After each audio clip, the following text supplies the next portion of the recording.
नमस्कार दर्शक बंधु जय जगन्नाथ। आज हूँ फेब्रुआरी 2 तारिख सोमवार। आज केते गुरुत्वपूर्ण खबर को नहीं मु सुशांत आपण मानक स्वागत करुच्ची एनएच न्यूज ओडिया चैनल रे। वीडियो को स्किप न करी शेष जाए देखंतु एवं एही भली नुआ नुआ खबर जानिबा पई आम चैनल को सब्सक्राइब करि नियंतु।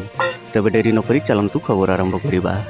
सारा देश पई वर्षकर बजेट उपस्थापन कले अर्थमंत्री निर्मला सीतारमण 53.54 लाख कोटी टंका व्ययबराद। भित्तिभूमि और विकास को विशेष गुरुत्व। चाषी महिला मत्स्यजीवी युववर्गों पर स्वतंत्र घोषणा। आयकर सीमा अपरिवर्तित प्रधानमंत्री कहले ऐतिहासिक।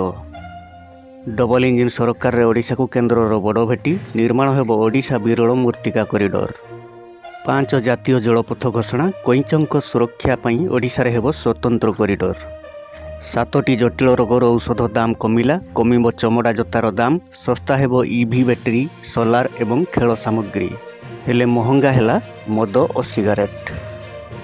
शेयर बाजार उपर केंद्र बजेट्र बड़ प्रभाव। भुशुड़ी गला स्टॉक मार्केट। किछि समय मध्य लक्ष लक्ष कोटी टंका हराइले निवेशक।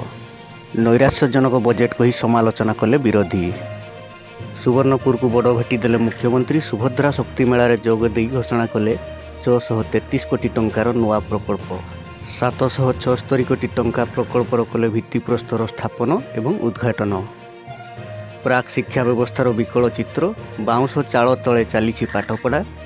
कोरापुटरू आसिला सांघातिक चित्र। खोला आकाश तले चली 484 अंगनवाड़ी केन्द्र और 2000 रु अधिक केन्द्रर नाही निजस्व घर। भुवनेश्वर में आरंभ है साहित्यर महाकुंभ। महामंच एकाठी हेले ओडिशार नामी दामी साहित्यिक। भाषा एवं साहित्य को नहीं चर्चा और आलोचना 15 दिन धरी चलिबो एही कार्यक्रम। तो दर्शक बंधु ये थिला आजिर बड़ खबर। एही भली नुआ नुआ खबर जानिबा पई आम चैनल को सब्सक्राइब करि नियंतु एवं वीडियो टी गोटे लाइक करि दियंतु।